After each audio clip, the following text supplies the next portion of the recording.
اعوذ باللہ من الشیطان الرجیم، بسم اللہ الرحمن الرحیم۔ میں ہوں محمد جلیل خان، مخلص ماہر مضمون اردو، اور آپ دیکھ رہے ہیں G S school and college tuitions coaching academy system کا یوٹیوب چینل۔ آج ہم جماعت نحم سبق نمبر 3 قومی اتفاق و اتحاد، قومی اتفاق کے مشق کے بارے میں پڑھیں گے، مشق حل کریں گے۔ اور مشق میں ایک سوال آیا ہے، قومی اتفاق و اتحاد کے عنوان پہ تقریر لکھیں۔ اس مضمون کے مصنف جو ہیں وہ ڈاکٹر غلام مصطفیٰ خان ہیں۔ تو آئیں ویڈیو شروع کرتے ہیں، لیکن ویڈیو شروع کرنے سے پہلے آپ نے G S school and college tuitions coaching academy system کا یوٹیوب چینل سبسکرائب کرنا ہے، تاکہ ہماری ہر ویڈیو سب سے پہلے آپ تک پہنچے اور آپ کی طرح دوسرے طلباء و طلبات بھی اس سے استفادہ حاصل کر سکیں۔ تو آئیں شروعات کرتے ہیں۔ تقریر، عنوان اتفاق و اتحاد۔ فرد قائم ربط ملت سے ہے، تنہا کچھ نہیں۔ فرد قائم ربط ملت سے ہے، تنہا کچھ نہیں۔ موج ہے دریا میں اور بیرون دریا کچھ نہیں۔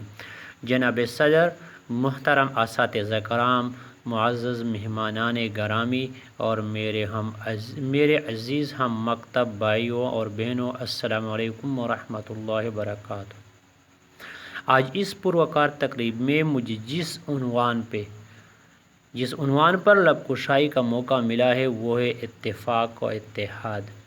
جناب صدر، لفظ اتفاق و اتحاد اگرچہ لفظاً ایک آسان لفظ ہے، لیکن اگر ہم اس کے معنی و مفہوم پر غور کریں تو اس کی وسعت کو سمیٹنا اور اندازہ لگانا مشکل ہو جاتا ہے۔ جناب صدر، اللہ تعالیٰ کی پیدا کردہ پوری کائنات ایک فلسفہ ہے۔ پورا نظام اتفاق و اتحاد کی گواہی دیتا ہے۔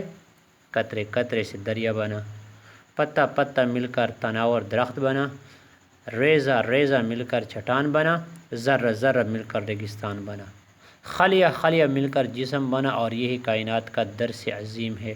بقول شاعر، ملت کے ساتھ ربط استوار رکھ، ملت کے ساتھ ربطہ استوار رکھ، پیوستہ راہ شجر سے امید بہار رکھ۔ صدر ذی وقار، اسلام ایک مکمل ضابطۂ حیات ہے، اور اس ضابطۂ حیات کا منشور بھی بھائی چارہ، ہمدردی، اتفاق و اتحاد قرآن پاک میں اللہ تعالیٰ کا فرمان ہے۔ اتفاق و اتحاد قرآن پاک میں اللہ تعالیٰ کا فرمان ہے، مفہوم، اور اللہ تعالیٰ کی رسی کو مضبوطی سے پکڑو اور فرقہ فرقہ مت بنو۔ اسی طرح حضور نبی کریم حضرت محمد مصطفیٰ صلی اللہ علیہ وسلم کے تعلیمات میں اتفاق و اتحاد پر زور دیا گیا ہے۔ فرمان نبوی صلی اللہ علیہ وسلم کا مفہوم ہے کہ مسلمان ایک جسم کی مانند ہے، اگر آنکھ میں درد ہوگا تو پورا جسم تکلیف میں ہوگا۔ جی صدر وقار، اگر تاریخ کا بغور مطالعہ کیا جائے تو ہمیں معلوم ہوگا کہ جن قوموں میں اتفاق و اتحاد تھا ان قوموں نے دنیا پر راج کیا، چونکہ اسلام نے اس بات پر زور دیا ہے، اور ہمارے آباء و اجداد کی مثال ہمارے سامنے ہے کہ کس طرح وہ صدیوں تک راج کرتے آئے ہیں، اور کس طرح کفار ان کے اتفاق و اتحاد سے خوف زدہ تھے۔ اسی بنا پر ہمارے درمیان فرقہ وارانہ رویہ، رواج اور پروان چڑھا کر ہمیں نہ صرف منقسم کیا بلکہ ہمیں غلام بنا دیا۔ صدر ذی وقار، آخر میں اس شعر سے اپنی تقریر کا اختتام کروں گا کہ چین و عرب ہمارا، ہندوستان ہمارا، مسلم ہے ہم، وطن ہے سارا جہاں ہمارا، وسلم۔ یہ تھا جماعت نحم، اوپر 12ویں جماعت لکھا ہوا ہے، غلطی سے معذرت خواہ ہیں، لیکن یہ جماعت نحم میں جو سوال آیا ہے قومی اتفاق و اتحاد کے عنوان پر تقریر، تو یہ اسی سلسلے کی ایک ویڈیو تھی۔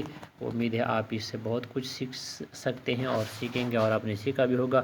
اس طرح کی مزید بہترین، اچھی اور خوبصورت معلوماتی نصابی ویڈیو دیکھنے کے لیے آپ G S school and college tuitions coaching academy system کا یوٹیوب چینل سبسکرائب کریں، لائک شیئر اور کمنٹس کریں۔ فی الحال آج کی ویڈیو میں اتنا ہی، مجھے دیجیے اجازت، انشاءاللہ اگلی ویڈیو کے ساتھ بہت جلد آپ کی خدمت میں حاضر ہوں گے۔ تب تک کے لیے اللہ حافظ، اپنا بہت سارا خیال رکھیے گا اور ہمیں اپنی دعاؤں میں یاد رکھیے گا۔ السلام علیکم ورحمۃ اللہ وبرکاتہ۔